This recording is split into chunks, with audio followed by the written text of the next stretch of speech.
کتاب اللہ صحیح البخاری حضور نے نہیں فرمایا تو تم نے یہ بات کیوں کہی؟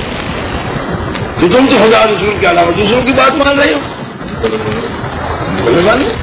کسی نے تو کہی ہے نا صاحب الکتب من بعد کتاب اللہ، تو تم اس کی بات لے کر کے کہہ رہے ہو اس بات سے کہ تم مقلد ہو. اچھا پھر تم مقلد بخاری کے، تم مقلد ابن حجر کے، تم مقلد ابن رجب کے، تم مقلد ابن تیمیہ کے، ابن قیم کے، اور ہم مقلد کس کے ہیں؟ بخاری کے استاد کے استاد کے استاد کے استاد. امام بخاری شاگرد احمد بن حنبل کا، احمد بن حنبل شاگرد شافعی کا، شافعی شاگرد امام محمد کا جو ان کے باپ ہیں اور یہ پچھلک بیٹے ہیں، کیونکہ امام شافعی کی والدہ کے ساتھ امام محمد کی نکاح ہوا، یہ پچھلک بیٹے ہیں ان کے، اور ان کے پاس یہ پڑھے ہیں، امام محمد سے پڑھے ہیں، اور وہ امام محمد سے کہتے ہیں امام حنیفہ کے. یہ بھی امام شافعی کہتے ہیں کہ ہم تو بال بچے ہیں ابو حنیفہ کے، کے بال بچے ہیں، ہم نے سیکھ گئی ہے سے آئی اتحاد کا طریقہ سیکھ گئی ہم نے. پھر اتحاد جب سیکھ لیا تو استاد شاگرد کے اتحاد میں اختلاف ہو جاتا ہے، باپ بیٹے کے اتحاد میں اختلاف ہو جاتا ہے، باپ نبی بیٹا نبی ان کے اتحاد میں اختلاف ہے نہیں. سلیمان آتے نا حکم علما، یہ نہیں ہے کہ کوئی ایک دونوں عالم تھے. یہ ان کا جو اتحاد ہے وہ صحیح نکلا. ان کا اتحاد جو ہے نا اللہ تعالیٰ اس کو بھی قبول کرتا ہے کہ حضور صلی اللہ علیہ وسلم نے فرمایا کہ اتحاد کرنے والے یا صحیح بات پہ پہنچ جائے گا یا نہ پہنچے گا. صحیح بات پہ پہنچے گا دونوں ثواب ہے، نہیں تو ایک ثواب تو ضروری بھی نہیں. اسی بات حضرت معاویہ رضی اللہ تعالیٰ، حضرت علی رضی اللہ تعالیٰ مجتہد تھے، ان کا اتحاد حضرت علی رضی اللہ تعالیٰ نے فرمایا، حضرت علی رضی اللہ عنہ نے فرمایا کیا؟ حضرت علی رضی اللہ تعالیٰ عنہ کا اتحاد یہ تھا کہ پہلے خلیفہ منتخب ہو، اس کے بعد پھر علمائیوں کا جو ہے نا وہ انتظام کیا جائے، ان کو دیکھ بھال کی جائے، ان کو ڈھونڈا جائے، تلاش کیا جائے، اس سے قصاص دیا جائے.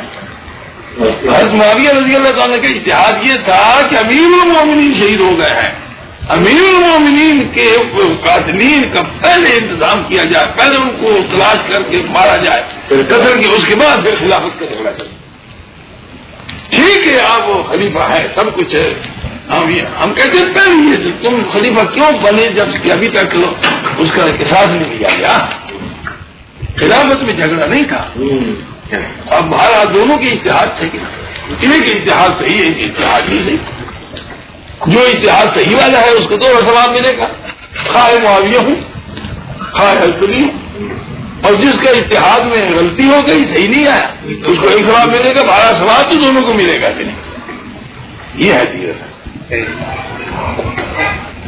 کہ یہ فقیہ کے اتباع پر کوئی دلیل عام آدمی کا نہیں. حضور اکرم صلی اللہ تعالیٰ علیہ وآلہ وسلم نے فرمایا ہے کہ ربا بہت سے ایسے لوگ ہیں جو کہ سنتے ہیں بات اور محفوظ رکھتے ہیں، اس کو پہنچا دیتے ہیں آگے اس شخص کے پاس ہو جو اس سے زیادہ سمجھ سکتا ہے. جیسے کہ حضرت امام ابو حنیفہ رضی اللہ عنہ نے فرمایا کہ مجھے تم حدیث بتا دو حضور پاک کا کیا فرمان ہے، آگے انشاءاللہ تعالیٰ سمجھ لوں گا میں. اللہ تعالیٰ نے سمجھ دے رکھی ہے، دماغ دے رکھا ہے، قرآن پڑھا ہوا ہوں، سمجھا ہوں. تو شاہی دماغ کی تھی اور تھے بھی شاہی خاندان کے بندے. ایران میں یہ اصل میں نوشیروان کے اولاد میں سے ہیں. لوگوں نے ان کو خواہ مخواہ بنا لیا ہے کہ یہ کوفہ کا کسائی ہے، کوئی کہتا ہے کہ تیلی ہے، کوئی کچھ کہتا ہے کوئی کچھ کہتا ہے. حالانکہ نہ تیلی تھے نہ کسائی تھے، یہ نوشیروان کے خاندان میں سے ہیں. اصل میں ان کے دادا جو تھے نا وہ بغداد کے اوپر تھے حاکم، جس وقت کہ حضرت عمر رضی اللہ تعالیٰ نے اس ملک کو فتح کیا تو وہ آ گئے پاس، کہنے لگی جی بس میں تو مجھے کچھ نہ کہو، میں آپ پر ایمان لے آیا، آپ کے نبی پر ایمان لے آیا. کا بہت اچھا خوشی سے آ گیا، سبحان اللہ، بڑی اچھی بات ہو. تو ان کا نام تھا طاؤس. تو ویسے ان کو زیات کہہ دیتے تھے. کیوں؟ اپنا حلال روزی کمانا کھانا یہ فرض ہے. انہوں نے تیل بیچنا شروع کر دیا. کبھی یہ ہوا کہ کسی جانور کو ذبح کر دیا اس سے پیسے لے لیے تو وہ کسائی بھی بن گئے تھے, تیلی بھی بن گئے دادا جی. اچھا ان کے بعد ان کے صاحبزادے ہوئے ثابت صاحب جو ہے نا انہوں نے پڑھا تو اتنا کچھ نہیں, بہرحال دیندار تھے. حضرت علی رضی اللہ تعالیٰ کو وہ ملے تھے جو ان کے پھر شاکر صاحبزادے ہے تو وہ شاہی خاندان, شاہی خاندان کا بندہ اللہ تعالیٰ دماغ میں ان کو شاہی دیا تھا. بڑے بڑے علماء اوزائی جیسے سوری جیسے وہ وہاں دنگ رہے جاتے جس وقت یہ بیان کر کمال ہے. کسی صحابی سے انہوں نے پڑھا نہ پڑھا نہیں, البتہ زیارت کی ہے. پڑھنا شرط نہیں تابع ہونے کے لیے. زیارت کی ایمان کے ساتھ ایمان ہی کے اوپر فوت ہو گئے ہے جی. ہم بات تابع تھے. حضرت انس کو دیکھا انہوں نے کتنی اس وقت کہ صحابہ فوت ہوئے تھے نا جی, سارے صحابہ فوت ہو چکے تھے. اس وقت ان کی عمر 20 سال کی تھی. ان کی زندگی جب صحابہ کوئی زندہ تھے اس وقت ان کی عمر کتنی ہے؟ آپ پیدا ہوئے سن 80 اس سے نہیں. صحابہ سارے کے سارے دنیا سے رخصت ہوئے سن 100. 20 سال کے عرصے میں آج جو گیا گزرا زمانہ ہے اس میں بھی انسان کہتا ہے یار فلاں جگہ ہو رہتا ہے, وہاں سے کراچی میں رہتا ہے ایک بندہ ہے تو اس کے ساتھ دوستی ہے, تو اس وقت علم کا چرچا تھا یار وہاں جو رہتے ہیں جا کر کے ملنا چاہیے, ملاقات کرنی چاہیے. پھر ثابت صاحب جو حضرت علی کو ملے ہیں کیا حضرت انس کو نہیں مل سکتے تھے ہے جی. حضرت علی اس کے بعد چلے گئے. حضرت 20 سال کے اس وقت تک تو کافی انہوں نے علم بھی پا لیا ہوگا. حماد سے پڑھا ہے جی, ابراہیم نخعی سے پڑھا اور علماء سے پڑھا. بارہ عبداللہ بن مسعود خود اس بات سے نہیں نہ مل سکے کہ عبداللہ بن مسعود سن 32 میں فوت ہو چکے تھے. بہت پہلے سن 32 میں فوت ہو چکے تھے. حضرت عثمان کے زمانے میں فوت ہو چکے تھے.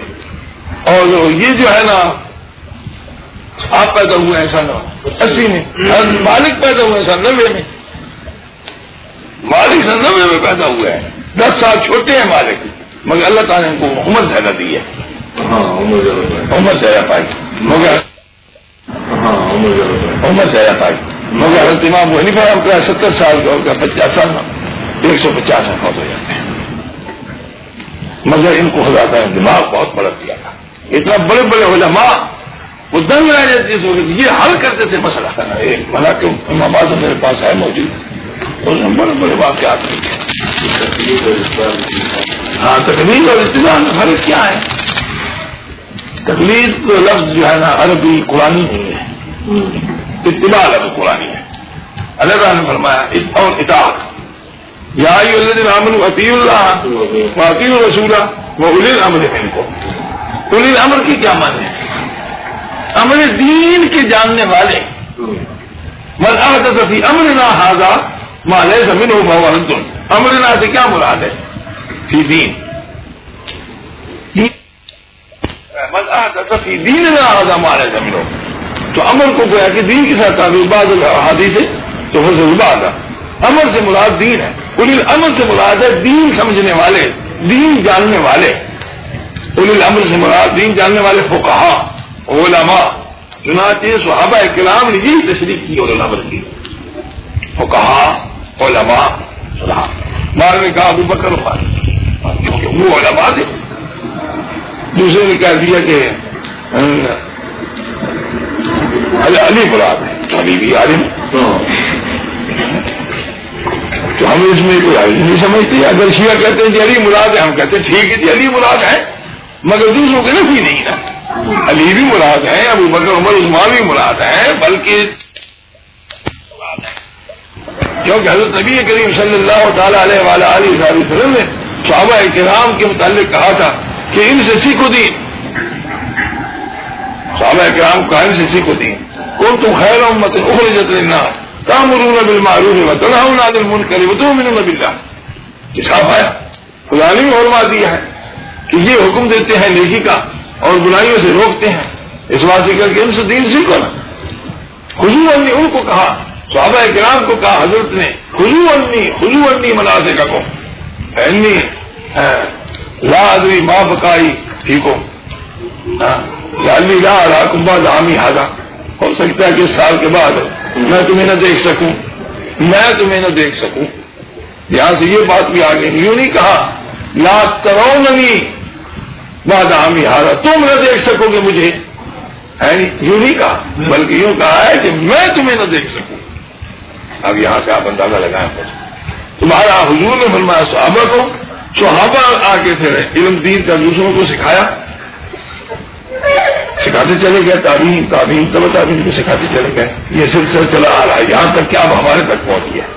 تو الحمدللہ میری سمجھ بھی باقاعدہ ہے، میں نے اپنے فلاں استاد سے پڑھا، انہوں علماء نے کہاں سے پڑھا، انہوں نے ان سے پڑھا، انہوں نے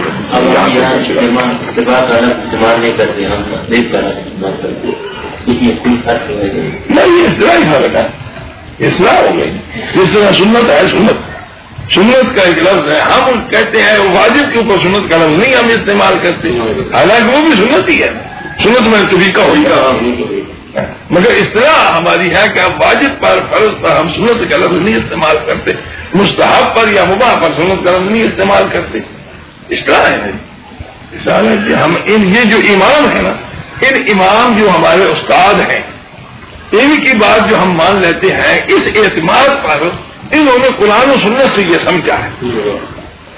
اس سے بات ایک ہی چیز ہے،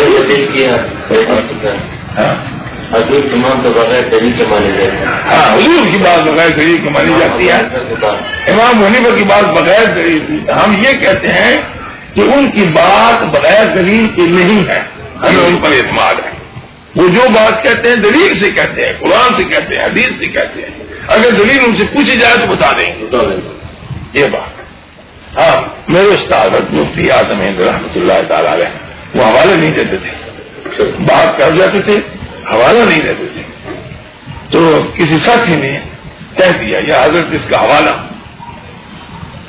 اچھا آپ یہ فرماتے جو بات میں کہتا ہوں بغیر حوالے کے کہتا ہوں، میرا حوالہ نہ دینا دلیل اس بات کی نہیں ہے کہ حوالہ نہیں ہے، عدم ذکر عدم وجود پر راز نہیں کرتا، حوالے ہیں، مگر میں یوں حوالے دینے لگ جاؤں تو پھر حوالوں پہ سارا وقت صرف ہو جائے، میں جو بات کہتا ہوں حوالے سے کہتا ہوں، اب تم نے اس بات کا حوالہ پوچھا، اس بات کا حوالہ فلاں کتاب فلاں کتاب فلاں کتاب فلاں کتاب فلاں کتاب فلاں کتاب شروع ہو گئے، میں نے کہا کہ آئندہ کی ایسا کر میں اس طرح شروع ہو جاؤں تو میرے بہت بند طرف ہو جائے گا۔ ہاں میں جانتا ہوں علماء دیوبند پڑھاتے ہیں، سب کچھ حوالے نہیں دیتے ہیں، سب کچھ کرتے ہیں، میں نہیں دیتا، میں کے ساتھ میں ہمارے حضرت شیخ جس طرح پڑھاتے تھے میں اس طرح فرمایا، شیخ نہیں رحمۃ اللہ ہمارے شیخ بالکل ان کی طرح شیخ وہ کہتے میں اپنے شیخ سے ادھر ادھر نہیں ہوگا۔ یہ جو ابھی آپ تلاوت فرمائی نا اخرجت للناس امر بالمعروف، یہ توحید کے لیے نکلنا ہے نا، نماز روزے کے لیے تو نہیں؟ یہ توحید جو ہے نماز کے اندر بھی توحید ہی ہے، صحیح، نماز ساری توحید ہے، اور روزہ بھی یہ بھی توحید ہے۔ کیوں؟ انسان نہیں کھاتا، کوئی آدمی دیکھ نہیں رہا بھوک لگی ہے سخت، آدمی کوئی بھی نہیں دیکھ رہا، بھوک لگی ہے، روٹی بھی سامنے رکھی ہے، اب میں کھا لوں، یہ دیکھ تو نہیں رہا، خدا دیکھ رہا ہے، خدا دیکھ رہا ہے، مجھے سلا دے گا کہ اتنا بھی برداشت نہیں کر سکتا، تھوڑی سی اوپر نکالی ہے، مجھے سلا دے گا تو نہیں کھاتا، یہ توحید ہوئی گا۔ بس یہ سمجھنا کہ وہ ذات ہے، وہ علیم ہے، وہ بصیر ہے، وہ میری ہر حرکت سے واقف ہے، میرے دل سے واقف ہے، وہ مجھے ذرا دے سکتا ہے، دنیا میں دے بھی کا ہے، آخرت میں دے بھی۔ تو اس واسطے کہ اس سے ڈر کر کے تو انسان وہ غلط کاری نہیں کرتا، وہ خدا کے حکم کی بجا نہیں لاتا ہے، خاص کوئی دیکھنے والا ہو جاتا ہے۔ اچھا یہ دوسری بات یہ ہے نا کہ یہ جو تبلیغ جماعت والے تبلیغ کے لیے نکلتے ہیں گھروں سے، یہ تو توحید بیان نہیں کرتے، نہ نماز روزے کا وہ میں نہ بیان کرتے، وہ تھوڑا سا لفظ بول دیتے ہیں، ہاں سب کچھ اللہ سے ہونے کا یقین اور دوسرے سے نہ ہونے کا یقین، کچھ نہ ہونے کا یقین، یہ ایک لفظ کہہ دیتے ہیں، مگر اس کی تشریح کرے نا تو پھر معاملہ ٹیڑھا ہو جاتا ہے. پھر یہ ہے نا وہ تشریح نہیں کرتے. ہاں اصل میں ان کی کتاب میں تشریح نہیں. میرا مقصد یہ کہنا تھا کہ یہ جو اس تبلیغ کے نکلتے ہیں کہ جو تبلیغ واضح نہیں ہے اور اعمال پر زیادہ زور دیتے ہیں, یہ تبلیغ اس طرح نکلنا یہ سنت کے مطابق ہے یا سنت سے ثابت ہے؟ صحابہ کا یہ عمل ہے؟ صحابہ عمل اس طرح نہیں. اس میں ایک فائدہ ہے, ایک میں جو سمجھا ہوں جو میرے ذہن میں آئے اپنی رائے بیان کرتا ہوں. صورت اس میں یہ ہے کہ یہ لوگ جو ہے نا یہ بریلیوں کے پاس بھی جاتے ہیں, بریلیوں کی بھی نماز پائی جاتی ہے, مگر جو سمجھدار ہے نا وہ ہمارے 18 بلاک میں ہے خدا کے فضل سے تبلیغی ہیں, وہ تبلیغ میں جاتے ہیں اور وہاں بریلیوں کے پیچھے نماز پڑھ لی وہ تو اٹھک بیٹھک ڈال لی نا پھر نماز میں الگ پڑھتے ہیں. ان میں یہ ہے کیونکہ انہیں پتہ ہے مسئلے کہتے ہیں کہ نماز نہیں ہوتی, نماز اٹھک بیٹھک آئے.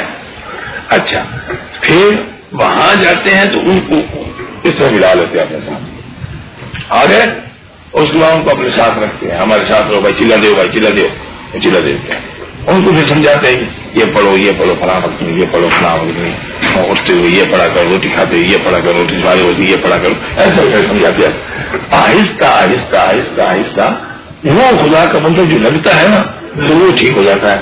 چنانچہ اس کا طریقہ تو پتہ ہی نہیں ہوتا تھا, ٹھیک ہے بالکل پکا موبائل ہو جاتا ہے, وہ پتا تھا. یہاں ایک شخص ہے پڑوال میں کٹر بریلوی کالجیٹی, اچھا حضرت شیخ تشریف لائے تھے یہاں, ان آگے اس نے مٹی برسانی شروع کر دی, اس کے ساتھ تھی اور وہ مٹی برسانی شروع کر دیا ہے بابڑا فلانا جی. وہ کہیں تبلیغ جماعت ہے وہاں اس میں آ گئے, اس سے وہ بھی بیچ میں تھا, چلا دیا 3 دن دیتے 3 دن دیتے, اس نے بھی دے دی, وہ ان کے ساتھ ہو گیا 3 دن. اس کو تو بڑا آدمی حساب لگا, پھر اس نے چلا دے دیا, چلنے کے بعد پھر اس نے 6 مہینے دے دیے. اس وقت اس کی یہ حالت ہے, وہ آتا رہتا ہے. یہاں سرگوتی آج کہتا 18 بلاک میں نماز ہوتی تھی تو ہوتی ہے, اب اس کی یہ حالت ہے, بڑا مضبوط ہے. یہاں بھی آتا ہے, یہاں بھی آتا ہے. جی ہاں, وہ تو ابتدار اس طرح کر لیتے ہیں, یہ کوئی انداز ہے ان کا, اور خدا کے فضل سے یہ ساری دنیا میں پھیل گئی. بہت بڑا کام. مرزائی اپنے آپ مرزے کا وہ ہے, لیکن وہاں وہ کام نہیں ہے. انہوں نے کہا کہ میں وہاں سے بھی جا کے اور کوئی آدمی وہاں نہیں آیا, مگر حقیقت یہ ہے کہ کچھ بھی نہیں. ہمارے تبلیغ جماعت ساری دنیا اس میں ایک اور مسئلہ بھی نکل آیا نا, یہ نماز دہرانے کا ہے, یہ اس کا جواب ہے کہ نماز آئیں پوچھتے جی نماز کر لی, یہ تو قسم کا ڈرامہ ہو گیا. ایک مسئلہ عملی ہوا ہے, مذاق وہ ایک مسئلہ عملی ہوتی ہے. خیر یہ ہے نا مرزا صاحب کس نے اپنا کچھ وہاں لکھا ہے بر اعظم آسٹریلیا کی پہلی احمدیہ مسجد ہے نا, اپنے آپ کو احمدی کہتے ہیں, یہ احمدیہ مسجد. یہ سارا کچھ یہ جو نماز کا دہرانا اس وغیرہ نماز اصل دہرائی نہیں جاتی, وہ نماز اصل پڑھی جاتی ہے. پہلی نماز وہ صرف ایک مسئلہ پہ ہے اس قسم کی جس میں وہ آخر کے تاکہ لوگ جو ہے نا ہمارے ساتھ مل جائیں. اس کو سیاست کہو یا جو کچھ بھی کہو, کرنا ہوگا یہ نیت نیک ہے, تعظیم میں تو نہیں, نیت نیک ہے. اس بات سے کہیں نماز معلوم نہیں گیا ہم لوگ مطلب نیتوں پر کی جو وہ نماز تو ہوئی نا جی, وہ تو نماز میں نے اس بات سے کہا اٹھک بیٹھک, اس کا نام رکھا ہے اٹھک بیٹھک, نماز نہیں ہے وہ. ہاں یہ ہے کہ اپنی نماز کو یہ مسئلہ ہے اس وجہ سے ان کو ساتھ ملا لیا, آہستہ آہستہ ملتے ٹھیک ہو جاتے. ہمارے پاس اس کے علاوہ اور بھی بہت سارے نظائر موجود ہیں, ایک شخص کے علاوہ اور بھی بہت سے نظائر موجود ہیں. اس کے پاس مان جاتا تھا سکھائی نہ آپ نے سکھا دیا سب سکھاتے ان سے ویسے کوئی مسئلہ کو پوچھے تو یہ کہتے ہیں ہمارے علماء سے پوچھو, ہم نہیں بتاتے. ہاں یہ ٹھیک کرتے یہ ٹھیک کرتے ہیں وہ اس واسطے کر کے کہ انہیں سمجھ نہیں ہوتی حقیقت ہے، انہیں مسائل کا پتہ نہیں ہوتا، یہ فضائل اور ان کو خود میں نے خود حضرت سے سنا ہے رحمت اللہ تعالی علیہ، مولانا ریاض صاحب رحمت اللہ تعالی علیہ، انہوں نے فرمایا کہ بھائی ہمارے جو ہے کہ عام یہ نواسی لوگ تھے بالکل جٹ لوگ، یہ جو ہے ان کو ہم کہتے ہیں کہ تم مسائل نہ بتایا کرو، مسائل علماء کے کام، ہم تو لاتے ہیں لوگوں کو ورگلاتے ہوئے تمہاری طرح کے تم علماء کی صحبت میں رہو۔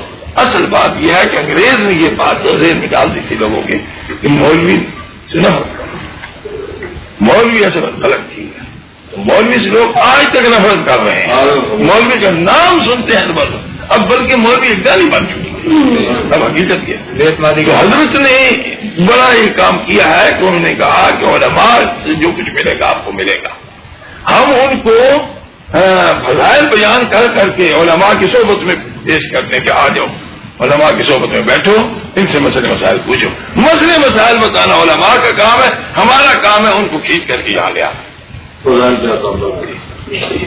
یہ حضرت نے خود فرمایا جی ہمارے پاس آتے تھے مولانا محمد ریاض صاحب یہاں تک نہ جی دلی میں، جی دلی کی بات کر رہا ہوں، جی ہاں وہاں تشریف لے آتے تھے، استاد پھر کچھ چھٹی کرا دیتے تھے، جی ہاں استاد چھٹی کرا دیتے، جتنا طالب علم 700 800 سارے مسجد میں، تو وہ وہاں تقریر کرتے تھے، ان کی زبان اٹکتی تھی، اس سے میں چالو کرتے تھے، جی جی ہاں ان کی زبان اٹکتی تھی، مگر میں اس بات پہ اللہ تعالیٰ نے ان کے اندر کوئی ایسا کوئی مذہب و اخلاص خلوص نیت، بڑے بڑے لوگ جی ان کے حاضر ہوتے، پھر میں جاتا تھا وہاں نظام الدین اولیاء، مہرولی تو جی بہت دور ہے جی، مہرولی تو وہاں سے 11 میل ہے، مہرولی 11 میل کتب صاحب علاج سے تو یہ نظام الدین اولیاء 3 میل ہے جی، دلی دروازہ جو ہے وہاں سے 3 میل ہے، تو وہاں جاتا تھا میں ہر جمعرات کو، تو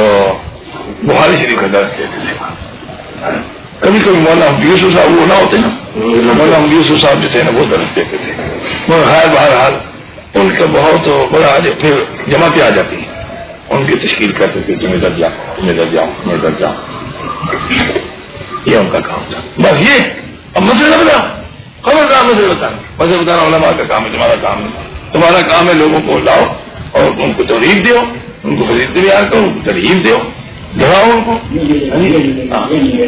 اس طرح کر کے نا جی تو علماء کی صحبت میں کھلاتے تھے۔ یہ بھی بات کرتے ہیں کہ جب علم نہیں ہے تو پھر تبلیغ کیوں کرتے ہیں؟ یہ تبلیغ نام یوں ہی رکھا گیا، اصل تبلیغی قدرتی نام رکھا گیا، ورنہ انہوں نے کہا ہم نے کوئی نام نہیں رکھا، ہاں یہ خود کہتے ہیں ہم نے کوئی ان کا اس جماعت کا نام ہم نے کوئی نہیں رکھ رکھا، کوئی جماعت کا نام نہیں، یہ لوگوں میں مشہور ہو گیا تبلیغی جماعت تبلیغی جماعت، تبلیغ نہیں کرتے، یہ تو فضائل بیان کرتے ہیں اور دعوت دیتے ہیں کہ آؤ علماء کی صحبت میں رہو، اسی بات سے یہ مسئلے نہیں بتاتے، اور جو مسئلہ بتاتا ہے نا وہ ان کے اصول کے خلاف کرتا ہے، اور یہ ہے کہ کوئی چندہ نہیں رہ سکتا تھا، بالکل کہتا ایک نے چندہ دیا تھا شہبازی میں جا کر کے، تو علماء نے یہاں رحمت میں آ کر انہوں نے کہا کہ جو اس طرح کرتا ہے وہ ہماری جماعت سے خارج ہے۔ یہ مولانا محمد امین صاحب کے زندگی میں یا تبلیغ جماعت والے آیا کرتے تھے یا نہیں؟ آج کل بھی سلسلہ آج کل بھی آتے ہیں، اور آج کل بھی اور جو ہمارے تبلیغ جماعت آپ وہاں جائیں نا 18 ملازم ہے جی، آپ ان سے پوچھیں انشاءاللہ کٹر موبائل ہے، بلکہ وہاں جا کر کے مقابلے بھی ہو جاتے ہیں۔ ہمارا ایک ہے جی ڈیپو والا عبد الرشید، پہلے اس کی داڑھی نہیں تھی، اب اتنی سی داڑھی رکھ رکھی، بالکل مولوی محمد امین صاحب لگتے ہیں، اچھا انہیں اتنی سی داڑھی رکھ رکھی ہے، کلف لگاتے، جس طرح مولانا محمد امین صاحب کلف لگاتے تھے یہ بھی کلف لگاتے ہیں۔ یہ گئے رہی یار خان میں، ان کا ایک امیر ہے یہاں، ایک کلیار ہے وہ امیر، وہ وہاں پہنچا، وہاں بیعت چھڑ گئے، تو ایسے ڈٹ کے انہوں نے کہا کہ یہ کیا سمجھو گے تم، جب امیر نے یہ نہیں کہا، ہمارے بڑے جو ہمارے اکابر ہیں رائمت والے وہ کہتے ہیں کہ تم مسائل نہ بیان کیا کرو، تم فضائل بیان کرو، تم یہاں مسئلے کیوں چھیڑ دیتے؟ چھیڑنے میں جس مسئلے چھیڑے نا جی، ہم نے پھر جواب دیا، ہم نے کہا کہ بس بس بس بس تم خود چھیڑتے ہو ہمیں کہتے ہو بس بس، یا تم بھی چپ رہو، یہاں فضائل بیان کر رہے ہیں، یہاں مسائل نہیں بیان کر رہے ہیں، مسائل علماء سے کوئی بات نہیں ایسے۔ تو اب یہ سوال تو پھر اسی جگہ آ گیا نا کہ یہ جو یہ طریقہ ہے اس طرح گھیر کر لانے کا، یہ سنت سے نہیں ثابت غیر قرون سے؟ اور یہ طریقہ ایک طریقہ ہی ہے نا جی، ایک طریقہ اس قسم کا ہے کہ لوگوں کو علماء کے پاس لاؤ، تو سنت گزاری ہوگی نا۔ ہاں علماء جو وہ علماء سے نفرت کریں گے، علماء کے پاس آئیں گے نہیں، علماء کو برا بڑا کہتے ہیں۔ میں تو جو علماء تھے صحابہ کرام ہیں وہ تو جایا کرتے تھے، صحابہ یا انبیاء کرام یا رسول اللہ وہ تو جاتے تھے نا، خود جاتے تھے نا، اور یہ لاتے ہیں، یہ علماء کی سمجھ، یہ علماء کو تکلیف نہیں دیتے کہ تم چلو، علماء پر وہ ہے نا بات ہے، وہ اپنے مقام پر ہے، علماء آنا چاہیے، مگر علماء جو جاتے ہیں نا جی وہ پیسوں کے بغیر نہیں جاتے۔ یہاں ایک صاحب ہیں وہ کہتے ہیں کہ مجھے 1000 روپے دو تو میں جاؤں گا، ایسے بھی چاہیں، اور بعض ایسے بھی ہیں جو کہ ہاں ایک جگہ جی مجھے معلوم ہوا کہ ایک صاحب ہے وہ جماعت اسلامی کے ساتھ کس کو زیادہ لوگ کرتے ہیں، وہ ایک جگہ گئے تو وہاں سے گھوڑا نہیں ملا، بس وہیں سے واپس ہوگا، یہ گھوڑا کیوں نہیں ملا؟ ہمارے اکابر جو تھے وہ یہ تھے کہ پیدل چلتے رہو، تو اس واسطے کر کے علماء کو چاہیے کہ ہر جگہ جا کر کے کرے، مگر علماء بیچارے ہم یہ غیر ملکوں میں جاتے ہیں نا، ان لوگوں کا یہ کام کرتے ہیں تم ادھر آؤ، علماء سے پوچھو، علماء کے ساتھ رابطہ قائم کرو، علماء سے پوچھو، مسئلہ آئے ہیں۔ یہ جو مذہب سے بدل لوگ ہیں، یہ نیا طبقہ جو ہے وہ یہ اعتراض اٹھاتے ہیں کہ صدیوں پہلے مرنے والے اور قرب قیامت مرنے والے کافر مشرک کے حساب میں بہت فرق ہے، بعض اچھا وہ اسے انصاف کے منافی کہتے ہیں، اس کا کیا جواب دیں؟ کیا کہتے ہیں؟ انصاف سے منافی، یعنی ہاں آج میں بات سمجھ گیا، صورت اصل میں یہ ہے کہ حضرت عیسیٰ علیہ السلام اوپر ہیں کہ نا، ابھی تو وہ دنیاوی زندگی میں ہے، بڑے نہیں ہیں، ہاں ابھی فوت نہیں ہوا، دنیاوی زندگی میں اوپر ہے آسمانوں میں، اور ان کی عمر کتنی ہے؟ وہی 33 سال ہے، نیچے جب یہاں تشریف لائیں گے جب پھر وہ یہاں کے حساب سے پھر عمر آگے چلے گی، ابھی نوجوان وہی 33 سال والے ہیں، حالانکہ کتنے سال 2000 سال ہو گئے ہیں اسی طرح، وہاں کوئی نہیں اس زندگی کا پتہ چلتا، وہاں یہ نہیں کہ اتنا وقت گزر گیا، اتنا یہ ہو گیا اتنا وہ ہو گیا، یہاں سے یہ ہے کہ گیا، اس کے بعد جو ہے وہ وقفہ جتنا جو کچھ بھی ہے سب کے لیے وہ ایک جیسے، وہ ہم سمجھتے ہیں نا بہت زیادہ ہے، 200 سال گزر گئے، 2000 سال گزر گئے، جی 4000 جی 6000 سال گزر گئے، ان کو عذاب ہو ہی رہا ہے، وہ جو نوح علیہ السلام کے زمانے کے جو غرق ہوئے ہوئے ہیں ابھی تک عذاب ہو رہا ہے ان کو، وہاں ایک دن پہلے مرے گا تو اس کو تھوڑا سا بات ایسا ایک ہی حساب ہے، وہاں کوئی نہیں یہ طریقہ کے اتنا لمبا عرصہ گزر گیا۔ یہ حدیث میں کہیں آیا کہ مردہ کی ایک ہڈی عجب الذنب، ہاں عجب الذنب ہے، یہ باقی رکھا جاتا ہے، بالکل اس کا مطلب یہ ہے کہ عجب الذنب میں ایک تھوڑا سا ایک جز ہے، ذکر کل مراد جز، جیسا کہ خدا تعالیٰ نے فرمایا جعلوا اصابعهم فی آذانہم، ساری انگلیاں تو نہیں نا ٹھونس دیتے کانوں میں، وہ ان کا ان میں نہیں ٹھونستے ہیں، صحیح ہے، مگر اس واسطے کہا گیا ہے کہ وہ کوشش یہ کرتے ہیں کہ ساری انگلی چلی جاوے تو چلی جاوے، آواز نہ سنائی دے، مقصد یہ عجب الذنب دیا۔ تو جس طرح وہاں ذکر کل مراد جز لیا گیا ہے نا، اسی طرح یہاں ذکر کل مراد جز لیا گیا ہے، عجب الذنب سے مراد خاص کو نسما ہے جو وہاں ہوتا ہے، عجب الذنب جو ہے نا بے شک ختم ہو جائے، مگر حضرت کی مراد وہ جز لا تجزا ہے، وہ چھوٹا سا حصہ جس کو نسما کہتے ہیں، اس کو اللہ تعالیٰ محفوظ کر لیتا ہے، مردوں کو بے شک جلا دیا جائے، بے شک جلا دیا جائے، کھا جائے، ہاں وہ محفوظ رہتا ہے، وہ محفوظ ہے، وہ نسبت جو ہے نا وہ ابتدائی عالم سے ہے، جب اللہ تعالیٰ جلالہ والہ نے حضرت آدم علیہ السلام کو پیدا کیا تھا اور آپ کی معصوم پیٹھ میں سے اولاد نکلی تھی نا،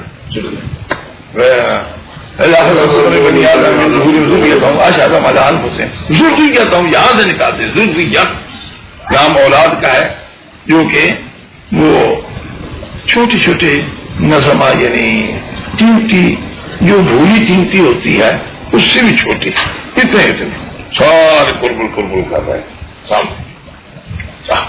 جس وقت کے اللہ تعالیٰ نے پوچھا کیا رسول ربے کو تو ان کے کان تھے انہوں نے سنا پھر ان کے دماغ بھی تھا عقل تھی عقل سے سمجھا کہ یہ جو خدا نے سوال کیا اس کا کیا ہم جواب دیں سوچا سوچ سمجھ کے زبان بھی تھی پھر جواب دیا بلا ٹھیک ہے جی وہ جو چیز ہے اس کا نام ہے نسمہ وہ چیز وہ مٹی کی تھی نا مٹی میں سے پیدا دیا وہ چیز اللہ تعالیٰ حدیث شریف میں فرماتے ہیں خدا حضور پاک صلی اللہ علیہ وسلم نے فرمایا کہ وہ جو جز ہوتی ہے نا مٹی کی وہ اللہ تعالیٰ پھر ماں کے رحم میں ڈال دیتا ہے میں بتاتا ہوں جی وہ ڈال دیتا ہے وہ پھر جو یہ ریڑھ کی ہڈی ہے نا جی اس میں وہ ہوتی ہے یہ جو سمجھو کہ جیسے کہ جا رہا ہے پھر جس وقت کہ انسان مرتا ہے وہ جز ہاں ذکر کون مراد جز یعنی ہڈی کا نام تو لیا نا جب وہ جنم کا مراد اس سے وہ خاص جز لا عزت ہے یہ کس نے بیان کیا ہے ہم نفس سے بات نہیں کرتے بات کرتے ہیں اکابر کی کرتے ہیں انہوں نے جو اتنی بڑی جز ہے وہ اس کے آگے ٹکڑے نہیں ہو سکتے اس کے ساتھ روٹیں چلتی ہیں جس وقت انسان مر جاتا ہے وہ نسمہ اس کو کہتے ہیں نسمہ حضرت بن عباس نے بھی یہی معنی کیا جو وہ اور روح خدا تعالیٰ ان دونوں کو محفوظ کر لیتا ہے یہ جسم یہاں ہوتا ہے اور وہ اپنے مقام پہ چل جاتا ہے وہ نسمہ جو ہے روح کے ساتھ اس کو پھر جسم انسانی عطا ہوتا ہے سین سے یہ ناسامہ حضرت بن عباس نے اور دوسرے مفسرین نے یہی معنی. اچھا بعض یہ اعتراض کرتے ہیں کہ امام ابو حنیفہ رحمۃ اللہ علیہ والا جو واقعہ ہے کہ آپ نے آدمی کو کئی دن اور بڑھاتے دیکھا یعنی وہ کہتے ہیں کہ یہ بے اصل ہے کیونکہ جو اس کی کتاب کا حوالہ فتاوی غرائب نام سے اس کا ذوق ثابت ہو رہا ہے نام سے ذوق ثابت ہو رہا ہے اب غرائب جو ہے نا اس کا نام اچھا یہ طرف پھر حدیث غریب جو ہے نا اس کو کیوں مانتے ہو کیوں غریب جو ہوئی اس بات سے کر کے پھر حدیث ضعیف ہو گئی حالانکہ بہت ساری غریب حدیثوں کو یہ خود مانتے ہیں اور اسی پر بحث بھی ہوئی ہے ابن قیم کہتا ہے کہ حدیث غریب ہے اور نکالیں گے صحیح ہے بالکل غریب ہے صحیح ہے اس غریب کا یہ معنی نہیں وہ تو بات ہی غلط ہوئی نا غرائب فتاوی غرائب فی تحقیق الفضائل یہ کتاب ایک علامہ نے لکھی ہے وہ اگر معتبر نہیں تو علماء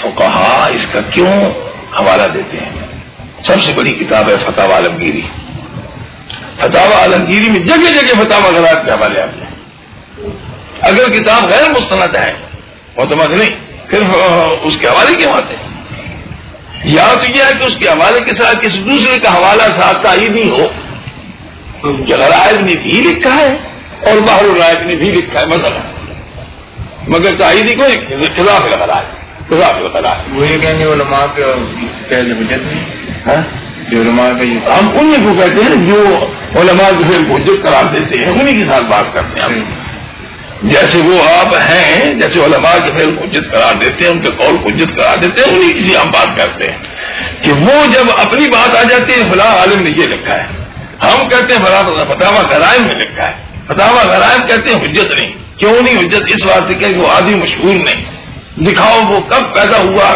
کہاں وہ پڑھا کہاں اس نے کون سی کتابیں لکھی اس کا کیا کریکٹر تھا سارا دکھاؤ ہم کہتے ہیں کہ یہ کوئی ضروری نہیں اگر یہ ضروری ہے نا پھر آپ بھی پھنسیں گے اس بات میں مجالس الابرار یہ کتاب ہے حضرت شاہ عبد العزیز صاحب رحمۃ اللہ علیہ سے پوچھا گیا کہ مجالس الابرار جو ہے یہ کیسی کتاب یہ کون ہے اس کا مصنف انہوں نے جواب دیا جو منسوب ہے نا حضرت شاہ صاحب کی طرف فتاوی عزیزی اس میں لکھا ہوا ہے کہ کتاب کے مصنف کا حال کچھ معلوم نہیں مگر کتاب دیکھنے سے معلوم ہوتا ہے کہ یہ شخص بہت ہی بڑا علامہ ہوا ہے یہ کتاب بہت بڑی اچھی ہے اور اس قابل ہے کہ اس کو پڑھا جائے، اس پر عمل کیا جائے۔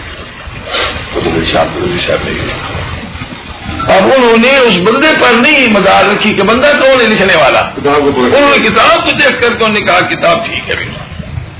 اسی طریقے سے ہم بھی کہتے ہیں کہ فتاوی غرائب جو ہے نا، اس کے مصنف کا ہمیں نہیں پتہ، میں پتہ کیا وہاں گیا پنپیر میں، وہاں جا کے مولانا کو کہا کہ جی اس کتاب کا پتہ تصور ہونا چاہیے۔ انہوں نے کہا کہ شمس النور میں ہوگا شاید۔ میں نے کہا کہ شمس النور میں دیکھ لیتا ہوں۔ حضرت خود بھی تشریف لے گئے کتب خانے میں اور میں بھی دیکھتا رہا، وہ بھی دیکھتے رہے۔ میں نے کہا جی یہ 3-4 بندے تو ملے ہیں، اب یہ پتہ نہیں کون سا ہے۔ انہوں نے کہا کچھ پتہ نہیں چلتا۔ حضرت نے فرمایا مولانا ممتاز صاحب، بہرحال کچھ بھی ہو کوئی ہو، بندہ معتبر ہے کیونکہ بات جو کہہ رہا ہے بات صحیح کہہ رہا ہے، قرآن و سنت کے مطابق کہہ رہا ہے۔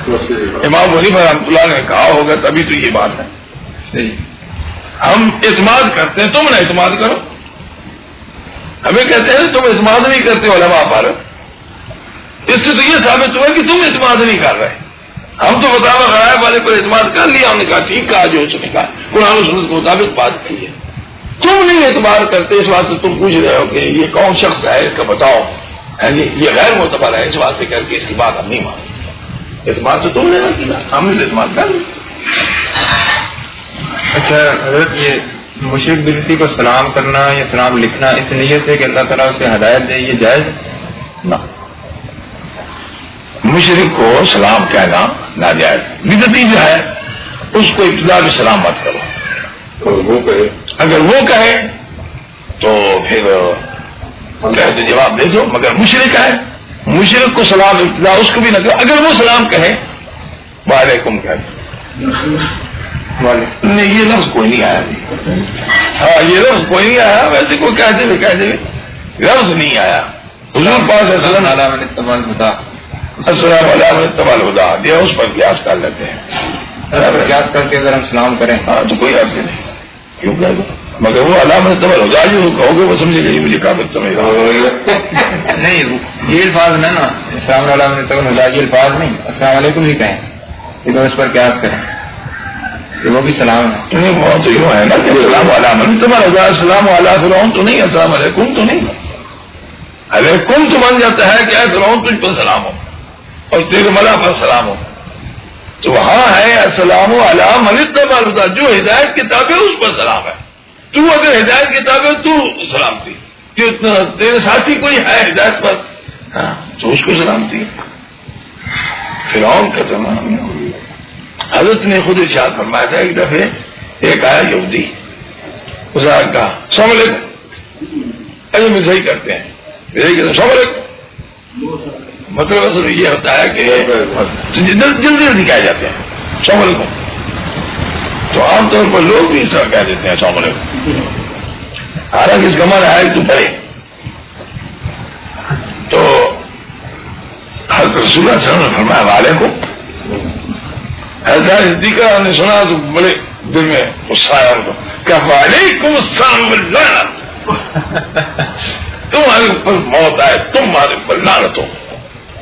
حضرت فرمایا ایسا نہ کہو، حضرت آپ نے سنا نہیں، اس نے کیا لفظ کہا ہے؟ میں کہا میں نے سنا ہے، حضرت صدیقہ دیا، ہاں تو حضرت نے فرمایا کہ میرا نہیں سنا، میں نے کیا جواب دیا؟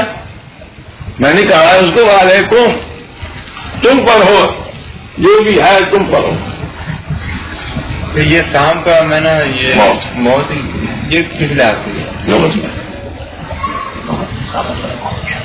ایک سام خاصی لفظ ہے، یعنی سمندر جو ہے نا، سمندر اصل میں سام اندر تھا، سام میں نے آگ کے ہوتے ہیں، تو سمندر جو ہے نا اس جانور کو کہتے ہیں، وہ جو کیڑا ہوتا ہے، آگ کافی مدت ہزاروں سال جلتی رہے، اس میں وہ کیڑا پیدا ہو جاتا ہے۔ جس طرح پانی کا جانور ہوتا ہے، وہ پانی میں رہتا ہے تو ٹھیک ہے، جب پانی سے باہر نکلا تو مر جاتا ہے، جیسے مچھلیاں ہوں گی یا دوسرے جانور ہوں گے، اسی طریقہ سے وہ جب تک آگ میں رہے گا تو زندہ رہے گا، جب باہر نکال دیا مر جائے گا۔ وہ سام اندر اس کا معنی ہوتا ہے آگ کے اندر، سمندر سے بن گیا۔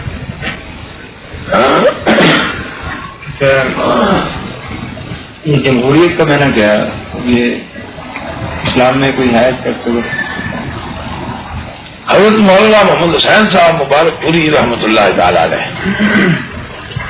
وہ کہیں جا رہے تھے، گاڑی پر سوار ہونا ہے، ٹکٹ لیے، ایک ڈبے کے اندر گئے تو آ کے بیٹھے ہوتے سر سید احمد خان، آج موج بنی ہے۔ اکیلا اس زمانے اتنا رش نہیں ہوتا تھا، نہیں کوئی ایک دو بندے ہوئے، تین بندے ہوئے، بس آج موج بنی۔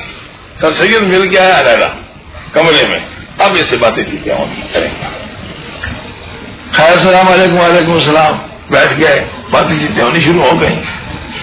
اب بحث اس پر چلی کہ تم کیا چاہتے ہو، حکومت چاہتے ہو، کون سی قسم کی حکومت چاہتے ہو، کہ جمہوری حکومت چاہتے ہیں؟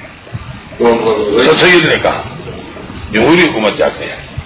کہ جمہوری حکومت کیا ہوتی ہے، کوئی سمجھاؤ صحیح، اس کا مطلب کیا ہے؟ انہوں نے کہا جمہوری حکومت کا مطلب یہ ہے کہ آدمی منتخب کر دیے جاتے ہیں، 10 آدمی مثال کے طور پر منتخب کیے گئے، تو ان کی رائے لی گئی، جس طرف رائے زیادہ ہو گئی میں اس کو لے لیا، اور جس طرف رائے کم ہو گئی چھوڑ دیا۔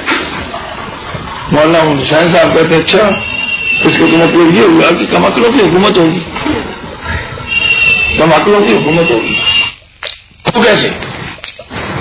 ظاہر فرمایا مساغروں کے نام پر مشورہ لے لیا کرو کام، یہ مشورے سے کام ہوتا ہے، جس سے زیادہ تو ٹھیک ہے۔ حضرت بات یہ ہے اتنا سمجھاؤ کہ دنیا میں کامل عقل زیادہ ہے یا عام عقول والے زیادہ ہیں؟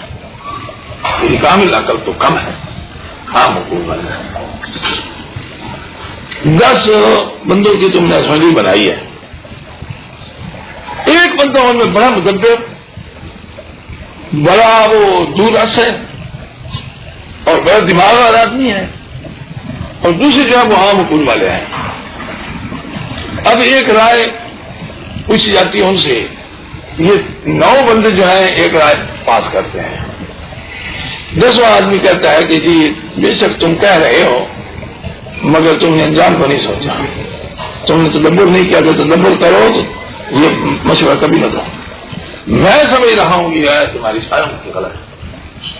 میں کہا بھائی خواہ غلط ہے یا خواہ صحیح ہے، ہم سب ایک طرف ہو گئے، تو ایک طرف اکیلا ہے، اس واسطے کہہ کہ تیری بات ہم نہیں مانیں گے، تو نو کی مانو گے تو کم عقلوں کی حکومت ہوئی کہ نہ؟ پھر کہنے لگے کہ حضرت حق تعالیٰ نے اسی بات سے فرمایا شاذروں ملامت پہلا عزمتا فتوکل علی اللہ، تو جس وقت کسی بات پہ پکا ارادہ کر لے، خواہ وہ مشورے دینے والوں کے مطابق ہو تیری رائے یا خلاف ہو، تو جس بات پہ پکا ہو جائے فتوکل اللہ، فتوکل کر کام شروع کر دے۔ یوں نہیں کہا کہ جس طرح رائے زیادہ ہو تو اس کو کام کرو۔ یہ جمہوریت والا جو مسئلہ ہمارے نزدیک یہ تو کوئی نہیں۔ ہاں احتیاط سرمن اللہ والی بات کی تو ان کو بڑھ نہیں سکتا کہ اس پر بہت زیادہ وہ نہیں پتا نہیں بس یہ اگر بغیر علم یا بغیر ارادے کے کوئی جرم سرزد ہو جائے، قتل وغیرہ ہو جائے، اس پہ ہاتھ جاری ہوتی ہے؟ تو اس کو وہ نہیں کہتے، قصاص نہیں کہتے، دیت آئے گی، اس کو قتل خطا کہتے ہیں۔ قتل عمد جو ہوتا ہے اس میں قصاص ہوتا ہے، قتل خطا ہو، ایک قتل شبہ خطا کا ہوتا ہے، شبہ عمد کا ہوتا ہے، شبہ عمد، ان میں قصاص نہیں، ان میں دیت کیا؟ دیت ہے 100 اونٹ، یا یہ ہے کہ 10,000 دینار اور درہم یا 1000 دینار اس زمانے کے اندر دیا گیا۔ یہ 10-15 سال قبل کوئی چیز خریدی ہوئی ہے، اس کو موجودہ مارکیٹ ریٹ کے مطابق بیچا جائے گا یا اپنے خرید کے مطابق منافع لیا جائے گا؟ یعنی ایسی چیز مراد ہے جیسے اس کی فروخت زیادہ نہیں ہوتی، جیسے اسلامی تقاضے نہیں اور وہ آپس میں رضامندی کی بات ہے، بائیں مشتری جس بات پر رضا ہو، شریعت نے کوئی حد مقرر نہیں کی اتنا نفع لو اتنا نہ لو، پر یہ ہے کہ عام مارکیٹ کے بڑھ کر کے اگر لے گا تو وہ مخلوق ہوگا. یہ 10 سال پہلے جو سستی چیز لی ہے ہاں اس کو اب ہم بے شک اب بیچ سکتے ہیں جتنے مرضی بیچ سکتے ہیں بشرطے کہ مارکیٹ سے زیادہ نہ ہو. اگر تم کم قیمت پر دو تمہاری مرضی, مارکیٹ کی ریٹ پر دو تمہاری مرضی.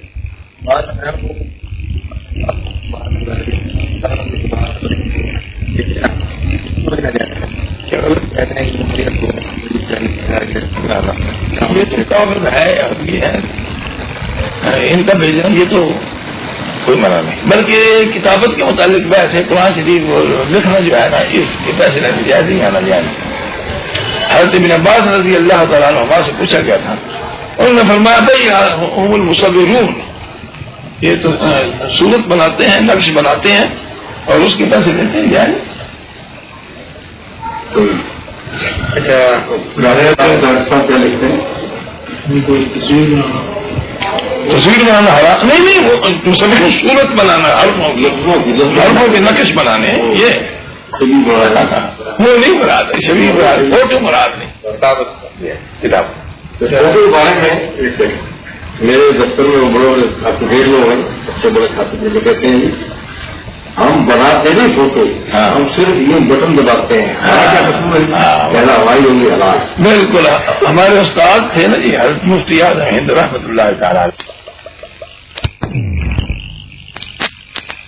یہ مصر میں گئے تھے.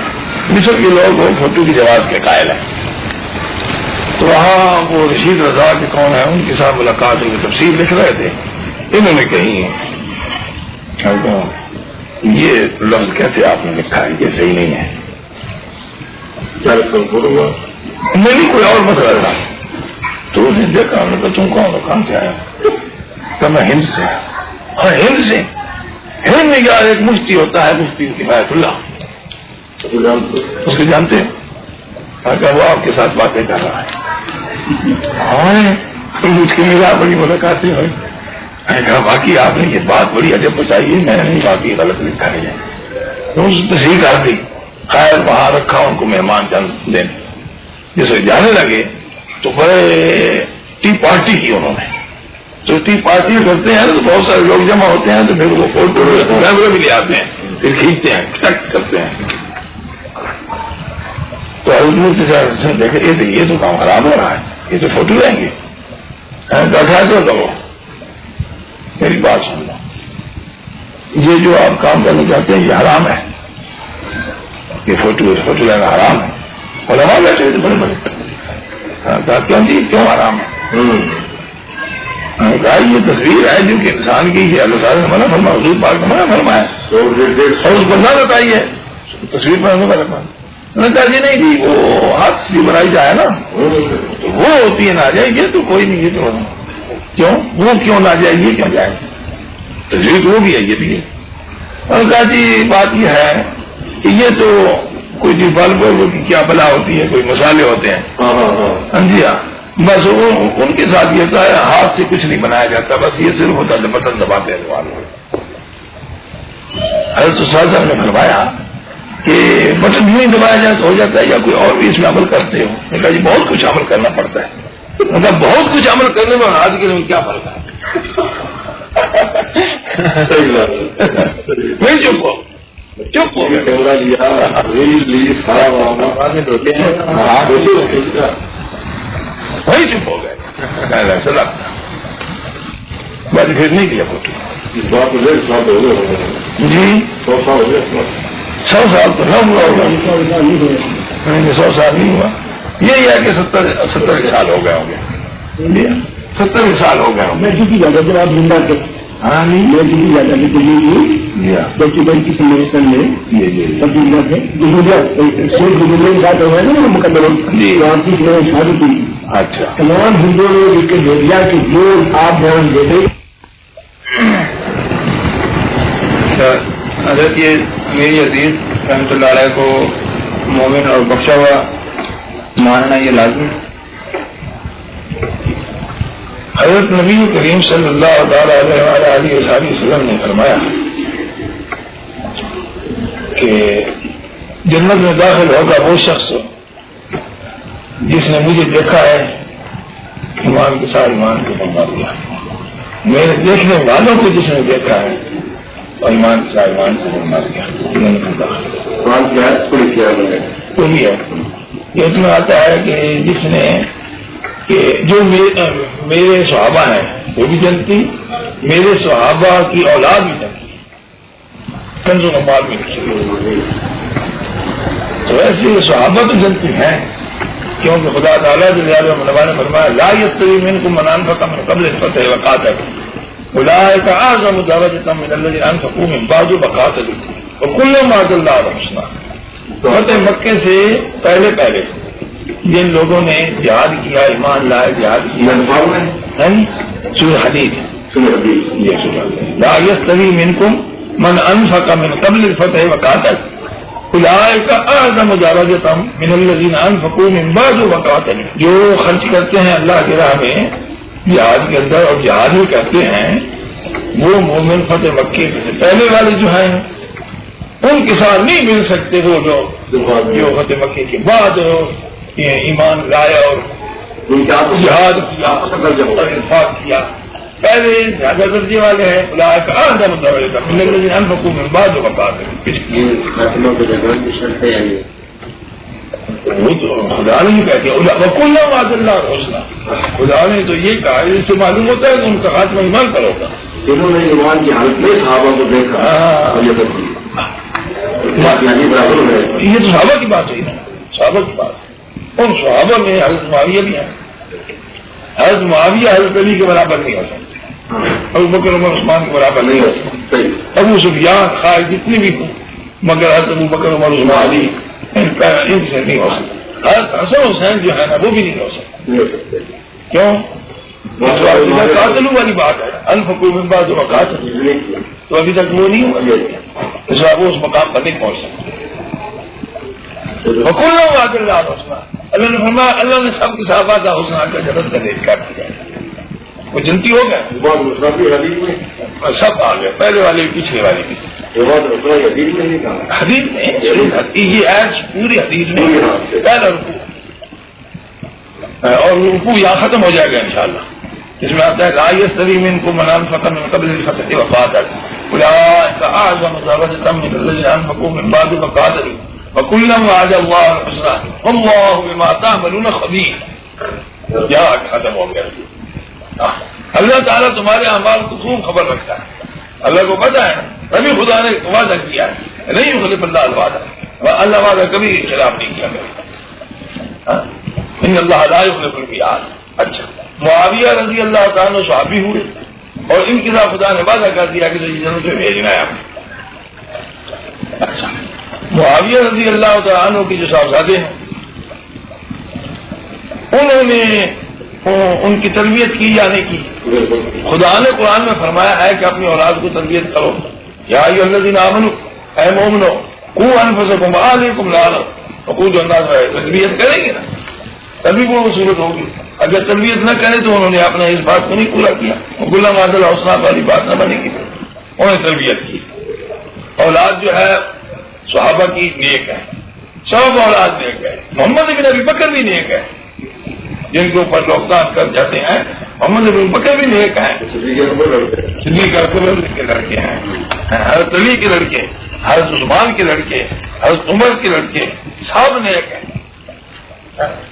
اچھا، تو یزید جو ہے یہ حضرت معاویہ کا لڑکا ہے. انہوں نے تربیت کی ہے جس طریقے سے کہ وہ تمام ملک کو اپنے کنٹرول میں رکھ سکتے تھے، وہ اپنے بیٹے کو بھی کنٹرول میں رکھ سکتے، اپنے بیٹے کے اوپر پوری نگرانی رکھی کہ میرا بیٹا کسی طریقے سے کوئی غلط کار نہ ہو جائے. پوری نگرانی ان کی. جب پورے ملک پر ان کی نگرانی تھی تو اپنے ایک بیٹے پر نگرانی نہیں کر سکتے تھے. تو پھر صحابہ کرام سے یہ بات متصور ہی نہیں ہو سکتی کہ دوسرے ملک کو تو ٹھیک کرتے رہے اور اپنی اولاد کو جو ہے خراب دیکھتے رہے اور کچھ نہ کریں. اس واسطے کر کے یزید جب تک کہ حضرت معاویہ رضی اللہ تعالیٰ زندہ رہے ہیں اور اس وقت تک اس کی حالت صالح تھی. خود حضرت مولانا یزید رحمۃ اللہ فتاوی رشیدیہ میں لکھا ہے جو ان کا مستند ہے. تو اس وقت ان کی حالت صالح تھی. وعلیکم السلام ورحمۃ اللہ. اب ہم پوچھتے ہیں حضرت کی وفات تک یزید کی حالت صالح تھی، اس کے بعد فسق طاری ہوا، بعد میں طاری ہوا، کب طاری ہوا؟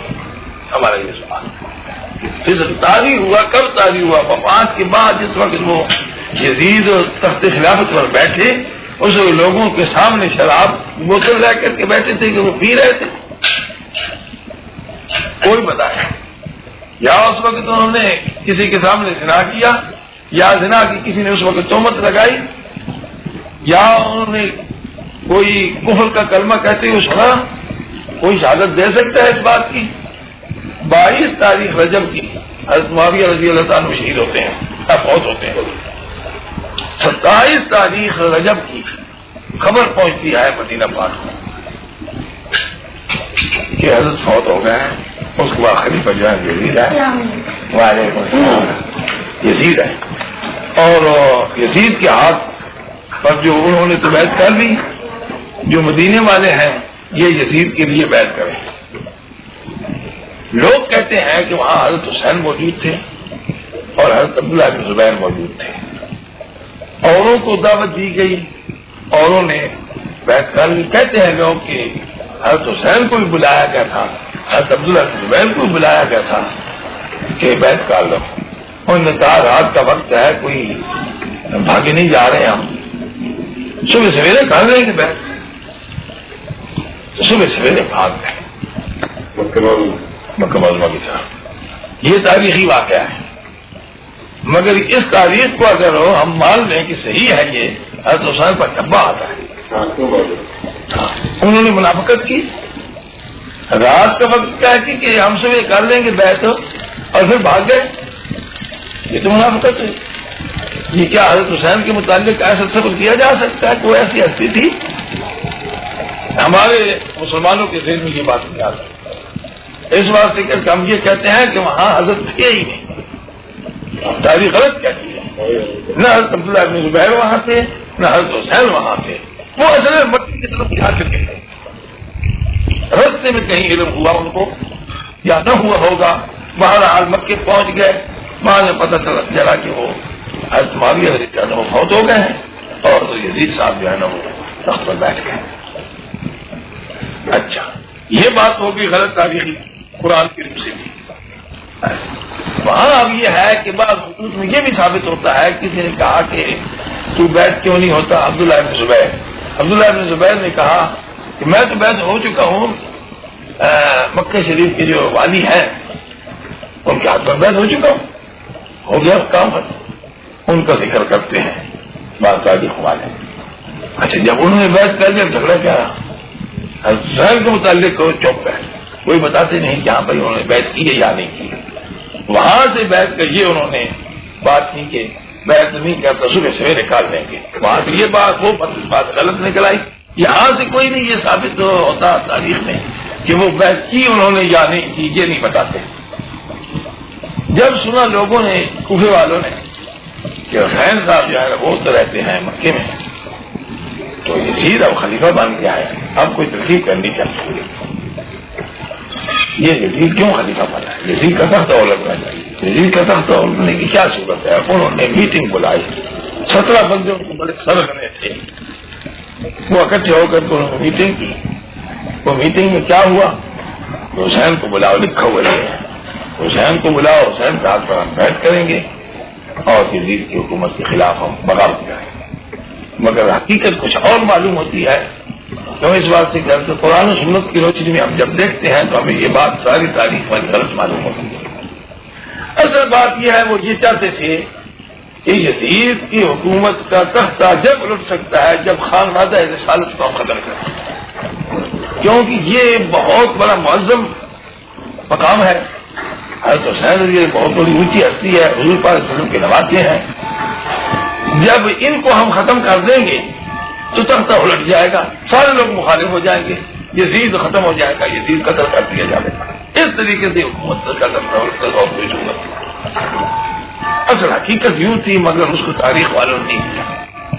اچھا، وہاں سے جس وقت وہ آتے ہیں خطوط پر، خطوط ایک آدمی بھیجتے ہیں، خطوں کے ساتھ ساتھ اس کے چند بندے بھیجتے ہیں، پھر اور ایک بندے کو دوسرے دن بھیج دیا، اس کے ساتھ چند بندے بھیج دیے، پھر تیسرے دن اور بندہ خط کر کے بھیج دیا، اس کا جواب بھیج دیا، اس طرح کر کے مشق بازی کا ریل روزانہ بھیجتے ہیں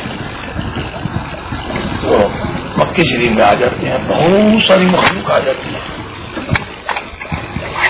بہت ساری مخلوق آ جاتی ہے، تو وہاں دیکھتے ہیں حضرت عبداللہ بن عباس بیٹھے ہیں، وہاں حضرت ابو موسیٰ اشعری بیٹھے ہیں، وہاں حضرت جابر بیٹھے ہیں، حضرت عبداللہ بن جعفر بیٹھے ہیں، بڑی بڑی ہستیاں رضی اللہ تعالیٰ عنہ اجمعین۔ تو انہوں نے کہا یہ لوگ کہاں سے آ گئے، یہ کوفے کے آدمی عراقی معلوم ہوتے نہیں تھی، یہ پتہ نہیں کہاں سے آ گئے، یہ کیوں آئے ہیں، اور جاتے ہیں حضرت حسین کے پاس لگتے ہیں۔